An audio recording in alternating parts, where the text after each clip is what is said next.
Здравствуйте! В эфире программа «Интервью», и сегодня в нашей студии начальник департамента по взаимодействию с религиозными организациями Управления президента России по внутренней политике Евгений Еремин. Евгений Владимирович, здравствуйте! Здравствуйте! Евгений Владимирович, мы знаем, что вы приехали сюда в составе делегации, которая участвует в форуме «Кавказ сегодня-завтра». Как проходит форум и какие, может, предварительные итоги вы можете подвести в его работе? Прежде всего хочу сказать, что это молодежный форум, это его особенность. То есть молодежь рассуждает и будет рассуждать о своих действиях для того, чтобы сделать будущее Кавказа светлым и радостным для всех. Форум, я считаю, очень важное мероприятие, потому что молодые люди будут общаться друг с другом и будут общаться с представителями старшего поколения, с представителями органов власти, с представителями духовенства разных религий, как православного, так и исламского духовенства. Цель форума — это, я думаю, выработка общего мнения у молодежи Кавказа по поводу своего будущего. Другая цель, не менее важная, это установление тесных личных контактов.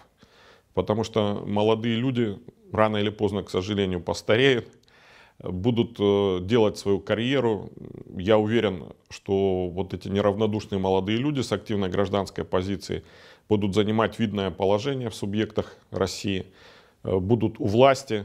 И, соответственно, когда они будут строить отношения уже между своими республиками, они будут помнить о том, что у них всюду друзья, близкие люди, не просто по застолью, но и духовно близкие люди. И это, безусловно, укрепит взаимодействие народов наших Кавказских республик, Кавказских регионов, их сотрудничество для дальнейшего процветания. Вот ключевые вопросы этого форума, что выносилось на обсуждение и, может, к какому выводу пришли?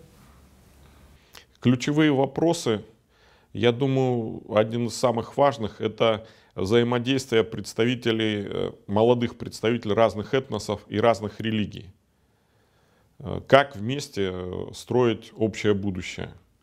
Вот ключевой вопрос. И я думаю, что результатом этого все-таки будут рекомендации для молодежных объединений, для молодежных лидеров, как строить работу, как отвечать на те вызовы, которые нам предъявляет современность, этнополитическая ситуация на Кавказе, экономическая ситуация. Но вот есть такая проблема, как то, что в таких форумах принимают участие, как правило, единицы, да? То есть приезжает какая-то определенная часть молодежи, которая понимает, которая уже налаживает связи с другими регионами. При этом большая часть молодых ребят, опять-таки, остаются в своих регионах, и на них результаты таких форумов, в принципе, не распространяются. Что делать, чтобы такие форумы не затрагивали все население, возможно, и чтобы реально был результат, вот, практически? Я думаю, вы сегодняшним мероприятием, нашей беседой уже вносите вклад в то, чтобы воздействие форума распространялось на всю молодежь. Как и мои дети, я думаю, вся молодежь очень активно интересуется интернетом, форумами, различными интернет-форумами, смотрит сайты, поэтому то, что вы покажете в интернете, сам форум и нашу беседу, это уже ваш вклад в распространение идей форума на значительную часть молодежи. Для того, чтобы распространялись идеи среди молодежи, во-первых, надо пользоваться теми средствами, которыми пользуется сама молодежь. Интернет, чаты, прочее. Второе, я бы хотел сказать, что наиболее активная часть молодежи, которая принимает участие в форумах, это, я надеюсь, реальные молодежные лидеры. То есть они не только между собой обсудят идеи, они привезли идеи, которые они обсудили со своими соратниками, с другими молодыми людьми в своих регионах. И потом то, к чему придут на форуме, эти идеи, эти решения, они же обязательно доведут до своих друзей, до своих молодежных организаций, обсудят все это в своем кругу и будут их реализовывать. Хотелось бы, конечно, чтобы больше было таких граждански активных молодых людей. Но я думаю, постепенно это будет. Все больше и больше представителей молодежи будут на таких форумах. Конечно, больше будет из-за этого проблем у молодежного парламента Осетии, который организатор форума. Но я думаю, они только рады будут таким проблемам, когда к ним будет приезжать много активных гостей. Но вот если концентрировать внимание на Северной Осетии, в принципе, наша республика — субъект, в котором проживает огромное количество национальностей. Вы курируете вопрос религиозного взаимодействия. А как вы считаете, вот в Северной Осетии этот вопрос, он решается, и удачно ли это делается, успешно ли? Республика Северная Осетия-Алания занимает и всегда занимала особое положение вот в связи с неоднозначностью своей религиозной сферы. Потому что для осетинского народа, ну, основного населения республики по количеству, традиционным являются две религии — христианство и ислам. Ну, так сложилось исторически, что в свое время предки осетин приняли христианство, потом в результате различных завоеваний сюда пришел ислам, но большая часть народа сохранила христианское, признание христианской веры. Поэтому здесь мусульмане и христиане жили в составе одного народа всегда практически, ну вот в обозримом прошлом. И поэтому нет такого противопоставления двух религий, потому что это один народ, это братья по крови, и они всегда уважали друг друга и давали такой пример для остальных субъектов Российской Федерации, кавказских, в которых преобладает или христианство, ну вот на Кавказе, на юге России, это вот Ставропольский край, Краснодарский край, или ислам, как вот в Кавказских республиках, или буддизм, как Республика Калмыкия, она тоже на юге России. Поэтому ситуация в религиозной сфере здесь всегда была достаточно стабильная, много наработок у органов власти, и я думаю, что позиция, которую занимает правительство республики, глава Таймурат Замбекович Мамсуров, который по происхождению относится к представителям, к людям, исповедующим ислам, но тем не менее глубокий знаток основ христианства, очень человек грамотный в этом плане и ведет правильную политику. Так так оцениваем я и мои коллеги. Ну вот мировые религии в Северной Осетии, они испокон веков сосуществуют вместе с традиционными осетинскими верованиями. И вот в последнее время начались разговоры о том, что традиционные места молитв осетин, их могут возвести в статус сакральных. Вот что вы об этом думаете? Потому что прецеденты подобные в регионах России уже были. По этому поводу в России уже отработано достаточно четкое законодательство. Мы все их знаем, эти места, и очень хорошо, что люди сейчас их возрождают. Но просто, на мой взгляд, надо осторожнее относиться к понятию, не смешивать понятия традиции народные, традиции, обычаи и религия. Потому что религия — это все-таки очень серьезно, это система взглядов, не только система взглядов, это и юридический институт, определенная обрядность, верование и так далее. Ну, насколько я помню с детства, вот эти традиционные верования, они всегда пронизывали общественную жизнь Осетии, народную жизнь, как у христиан, так и мусульман. Может быть, все-таки больше с уважением относиться к народным, национальным традициям и обычаям, чем вот обязательно придавать им статус каких-то религиозных объектов и так далее. Уважать святилища, в том числе реком, можно и в рамках действующего законодательства, просто человеческой порядочности, стремлению к порядку и к уважению народных обычаев и традиций. То есть возведение святилищ в статус сакральных — это лишь вопрос юридический? Я думаю, что не только юридический. Юридическое решение этого вопроса — это уже крайняя точка, это придание статуса, которое будет узаконено. Необходимо еще понять, для чего обязательно возводить в статус сакральных эти места. Если можно решить вопрос сохранения, развития этих мест, наводить там порядок, охранять в рамках просто действий местных органов власти, почему бы так не решить? То есть здесь Придание сакрального статуса — это не цель, это средство для достижения цели, чтобы эти священные места потом передавались следующим поколениям. Евгений Владимирович, вот вы знаете, что в Северной Осетии работает православная гимназия, а в последнее время в школах вводится и такой предмет, как основы этики и религии. Как вы думаете, нужно ли в светских школах преподавать подобные предметы и для чего это делается?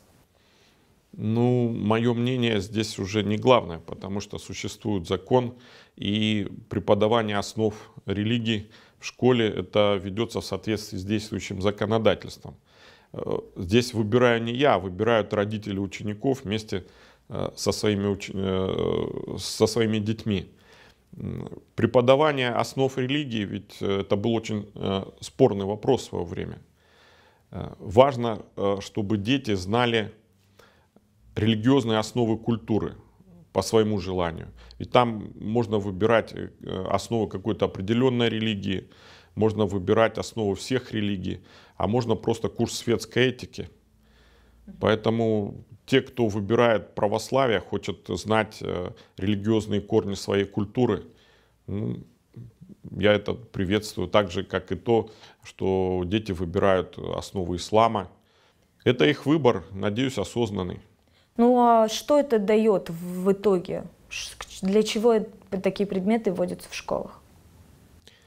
Я бы сказал, не для чего, а почему. Почему? Это востребованность в обществе. То есть многократно этот вопрос поднимали не только религиозные организации, но поднимали этот вопрос сами родители. Религия лежит в основе человеческой культуры, вот нашей культуры.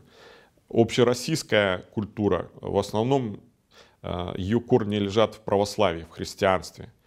Культура многих народов, вот корни культуры многих народов, это те религиозные верования, которые были у них. Ислам, ну и другие религии. Поэтому, зная основы религии, можно лучше понимать основы культуры собственного народа, историю развития собственного этноса, своей этнической группы и понимать то, что лежит в основе всех религий. Это идеи мира, добра, добрососедства, сотрудничества. Поэтому государство позволило ввести такой курс в общеобразовательных школах именно по велению времени, по желанию самих вот огромных масс учащихся и их родителей. Ну, не все всегда было так благополучно, и вот год назад в Северной Осетии был убит заместитель муфтия Ибрагим Дударов. Вот как вы считаете, подобное нападение, могло ли это быть попыткой подорвать устои традиционного ислама в Северной Осетии, ослабление вот именно позиций традиционного ислама? Я считаю, что покушение на религиозных деятелей — это ответ на их активную гражданскую позицию в первую очередь. Потому что религиозных экстремистов государство преследует по закону. Если убивают людей, которые несут идеи религии, идеи мира и добра, это значит, так поступают противники этих самих идей. Ну, это и по-человечески крайне ужасно, и преступление с точки зрения закона, и с точки зрения религии — это кощунство и святотатство. Ну, была еще одна скандальная история с бывшим муфтием Северной Осетии Евтеевым. Он тогда допустил оскорбительные высказывания в адрес православного духовенства. Тогда же говорил, что он был учеником уничтоженных лидеров-боевиков. И тогда это вызвало недоумение практически у всех. Вот как вы считаете, как вы относитесь к таким заявлениям? И это ведь может сказаться на отношении к мусульманам в целом в стране. Ну, я думаю, мусульмане сами выразили свою позицию и свое отношение к этим высказываниям.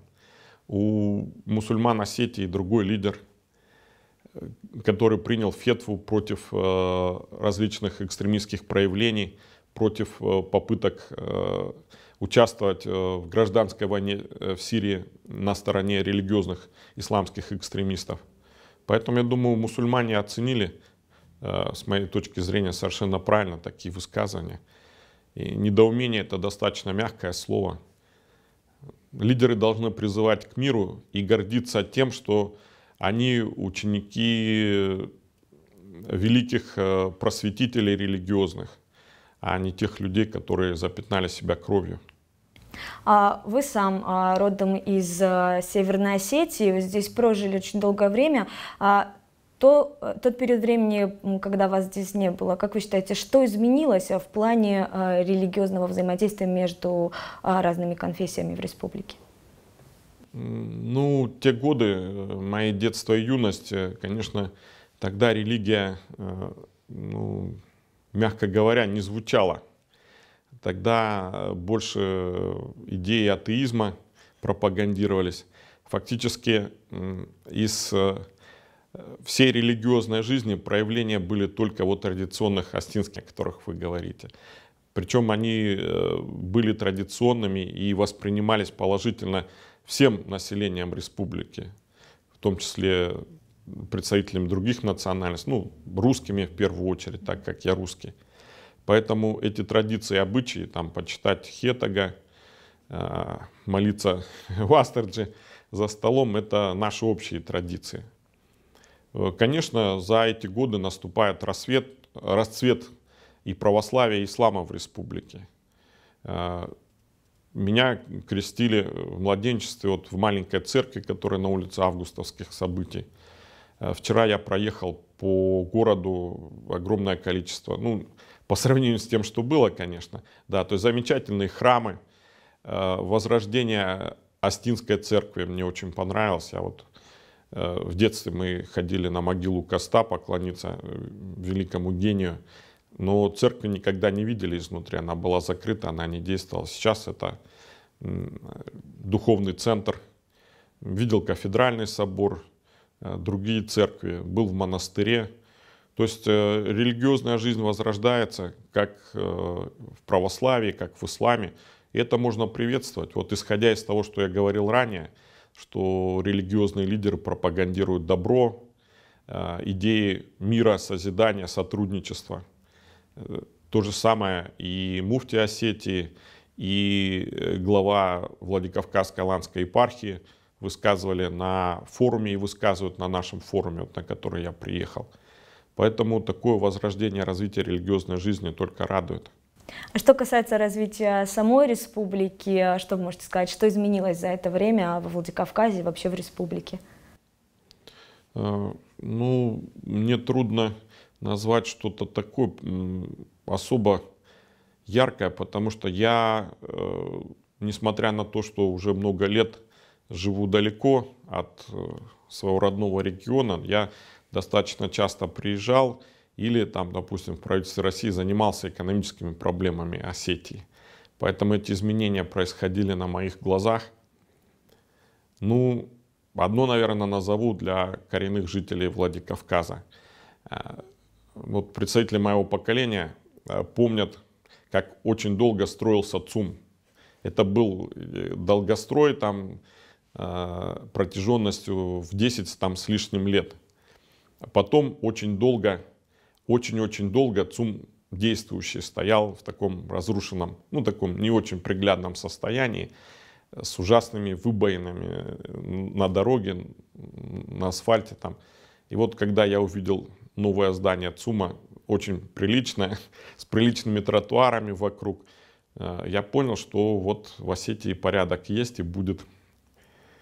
Ну, это шутка, конечно, да. На самом деле в республике очень много делается для возрождения экономики, для возрождения вот того города, ну, возрождения и развития того города, который мы все вот помним. Для меня самый красивый город Кавказа — это, конечно, мой родной город, классический, с бульваром, проспектом, парком. И то, что он расцветает, хорошеет, республика, дороги, производство, курорты. Надеемся, что вот все-таки будет Мамисон, высокогорный горнолыжный курорт. Это, конечно, радует. И я думаю, что не только меня, но и порадует и не жителей республики, а порадует жителей всей страны, которые будут у нас отдыхать. Евгений Владимирович, вот вы знаете, что в этом году Владикавказ отмечает 230-летие. Что вы в такой год пожелаете нашему городу? 230 лет – это не так много, но учитывая те поколения предков моей жены, которые лежат в этой земле, это достаточно существенная дата. Тот город, который возник на месте крепости, и город сегодня, это действительно вот процесс, такой замечательный процесс развития этого города.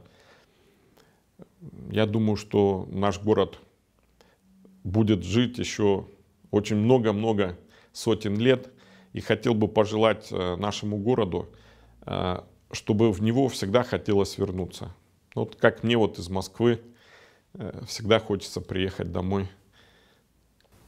Ну что ж, мы присоединяемся к вашим пожеланиям, благодарим вас за интересную беседу. А я напоминаю, что в студии Осетия ТВ был начальник департамента по взаимодействию с религиозными организациями Управления президента России по внутренней политике Евгений Еремин. Всего доброго.